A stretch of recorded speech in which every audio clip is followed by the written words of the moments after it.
साल हर साल तक सदियों तक मुसलमानों की जो हुकूमतें रही हैं वो खिलाफत कहलाती थी। खिलाफत राशिदा सबसे आला, उसके बाद फिर खिलाफत बनु उमैया, खिलाफत बनु अब्बास, खिलाफत उंदुलुस और फिर बिल आखिर खिलाफत उस्मानी जो जिसका मरकज तुर्की था, वहाँ पर खलीफा हुआ करता था। ये सारी खिलाफतें जितनी भी थी इसमें बेशुमार कौमियतें, अरबी बोलने वाले इसमें, तुर्की बोलने वाले इसमें, फारसी बोलने वाले इसमें और न जाने कितनी जबानें। ये खिलाफत उस्मानिया जो थी ये इसमें यूं समझो कि तकरीबन आधी दुनिया पर इसकी हुकूमत, सारे ममालिक उसके जरिए लगे थे। हिंदुस्तान जो हमारा आज पाकिस्तान है, हिंदुस्तान, बर्रे सगीर, अफगानिस्तान, तुर्किस्तान, ये सब खिलाफत उस्मानिया के मातहत। और इस वहदत का नतीजा ये था कि तमाम मुसलमानों का सारी दुनिया पर एक रौब था, एक धाक थी और उसके नतीजे में कोई मुसलमानों पर बुरी निगाह डालने की जुर्रत नहीं कर सकता था। यूरोप के बड़े बड़े ममालिक वो सब खिलाफत उस्मानिया के जो हुक्मरान थे, खुलफा, उनकी मन्नतें किया करते थे, उनको खुश रखने के लिए उनके पास तोहफे भेजा करते थे। ये इतनी बड़ी सल्तनत उस वक्त कायम थी।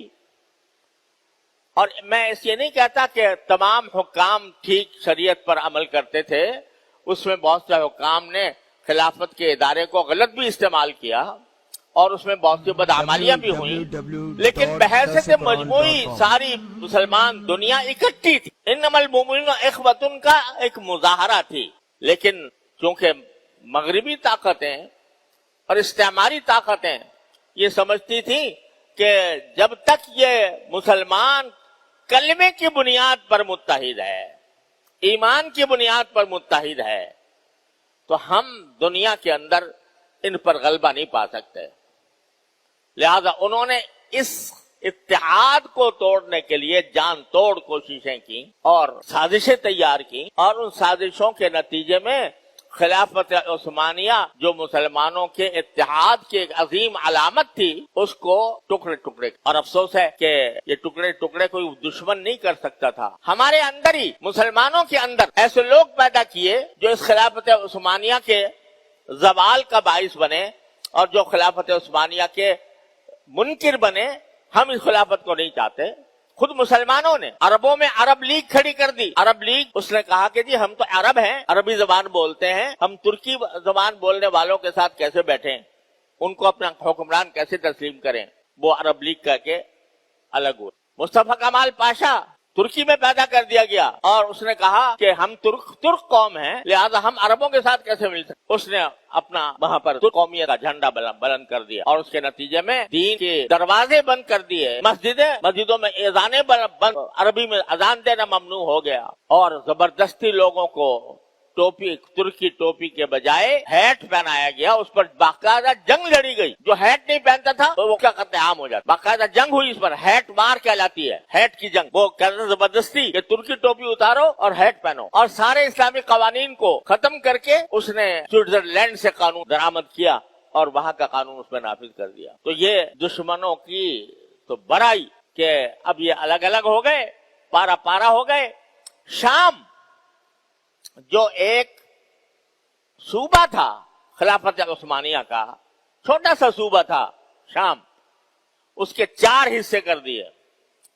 उर्दुन, शाम, सूरिया जिसको कहते हैं, लबनान, फलस्तीन, एक छोटा सा मुल्क, छोटा सा सूबा, उसके अंदर 4 मुल्क। भाई ये 4 मुल्क किस बुनियाद पर हैं?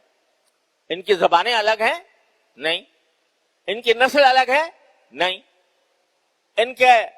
इनका कल्चर अलग है? नहीं। सब एक जैसे हैं। लेकिन ये उर्दून है, ये सीरिया है, ये लबनान है, ये फलस्तीन है। इस बुनियाद पर, यानी कौमियत की बुनियाद पर भी नहीं, बल्कि जाती मफादात की बुनियाद पर हिस्से बखरे कर दिए। एक भाई को उर्दून में बिठा दिया, एक भाई को इराक में बिठा दिया। गरज ये उस वक्त से हम, जब से खिलाफत उस्मानिया का सुकूत हुआ, जवाल हुआ, उस वक्त से मुसलमान पारा पारा हो गए। इकबाल मरहूम ने हिलाल ईद, ईद के चांद को खिताब करते हुए एक नज्म कही है تو اس کا ایک شعر ہے کہ چاک کر دی ترک نادا نے خلافت کی قبا، چاک کر دی ترک نادا نے خلافت کی قبا، سادگی اپنوں کی دیکھ اوروں کی عیاری بھی دیکھ.